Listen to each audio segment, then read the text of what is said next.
ఆంజనేయస్వామికి శని ఎందుకు పట్టదో మీకు తెలుసా? రామసేతు నిర్మాణం సమయం శ్రీరాముని ఆజ్ఞతో హనుమంతుడు భారీ భారీ రాళ్లను ఎత్తుకొని సముద్రం మీద నడుస్తున్నాడు.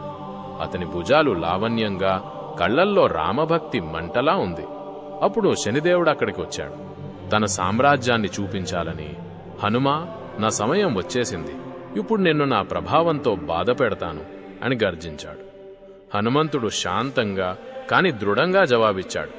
శనిదేవా, నేను శ్రీరాముని సేవలో ఉన్నాను, నన్ను భంగపరచకు, నా భక్తి నాకు రక్ష అని అన్నాడు. కాని శనిదేవుడు తన శక్తిని పరీక్షించాలని పట్టుబట్టాడు. చివరికి హనుమంతుడి తలపై కూర్చున్నాడు.